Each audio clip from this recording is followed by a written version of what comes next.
The year was 1968. A crisis for the union was developing as robberies of bus operators escalated. Operators carried at least $100 worth of change and were easy targets for robbery on late-night runs in sparsely populated areas. Operators were quitting at the rates of upwards of 10 per week, and in 1968 there were no cell phones, phones on buses, emergency signs, or panic buttons. Robberies had been a problem for years, and a number of operators had been assaulted and beaten. Some carried guns, although these were prohibited by company regulations. The robberies peaked in May 1968 as they were occurring at a rate nearly double the previous year. Ted Parrish remembers those times. At Main Street, on U Street, and one night out in Congress Heights, my leader got robbed, and later my follower got robbed. I didn't see no robbers when I went through there, so they were investigating me. They thought maybe I had something to do with it, which I didn't.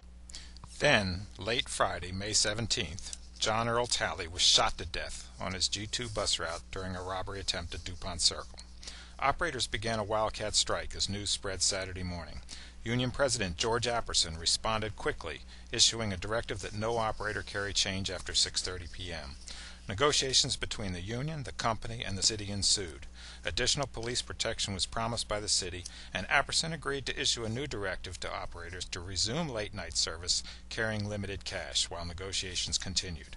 However, on Sunday, Apperson called a special union executive board meeting which reinstated the ban on carrying cash at night after hearing company vice president George Kaiser describe the union's plan for exact fare as harebrained.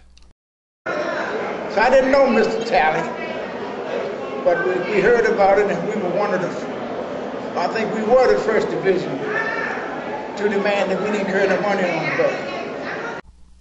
On Sunday night operators refused to carry cash, and the company refused to let them leave the garage without it, stranding evening bus riders. On Monday, Talley's funeral was held, and at 10 a.m., the time of the services, all buses in the city stopped for 60 seconds in remembrance. John Bryan remembers refusing to carry change. It was hard. They had supervisors trying to force you to take the money out, and you refused to go out and have it. We had a few people that ignored that.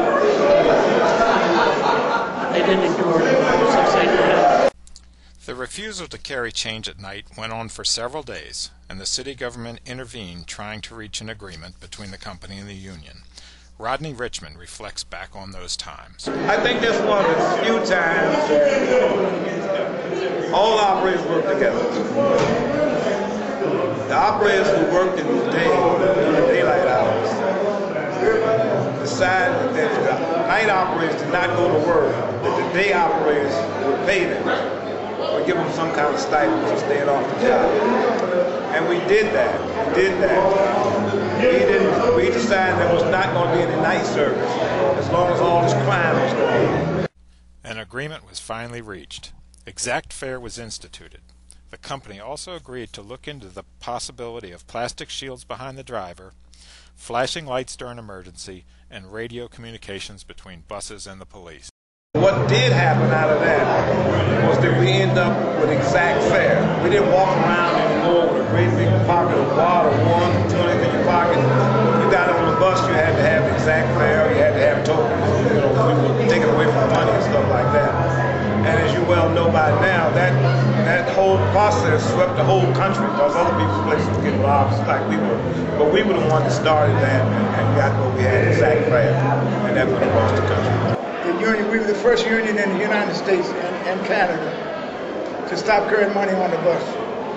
Say it was too dangerous, and it cut down on the robbery. The resounding victory won by Local 689 quickly swept the nation as other transit systems fell like dominoes, and the exact fare became the standard across the country. But not all the promises made in 1968 were fulfilled, and almost 10 years to the day that Talley was killed, a woman operator out of Southeastern Division was raped on her bus in May 1978. A wildcat strike spread across the city, stranding commuters, and once again the district government stepped in, brokering an agreement that Metro would install shields, radios, emergency flashers, and panic buttons. Problems with assaults continue today. ATU Local 689 is backing a bill in the district that would increase penalties for assault on transit workers. Union member Tabitha Brown testifies before the City Council. The run that I had on June 4th, 2007, I was shot by paint guns. That's something that they use now. They hurt tremendously. My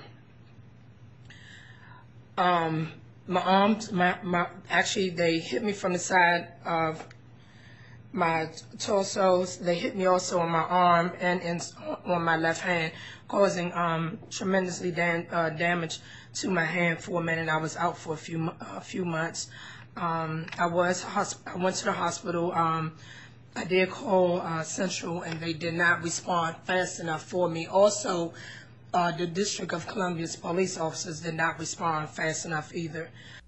Union President Jackie Jeter explains why transit workers, like this station manager, need additional protection. Our members are being assaulted in greater numbers than ever.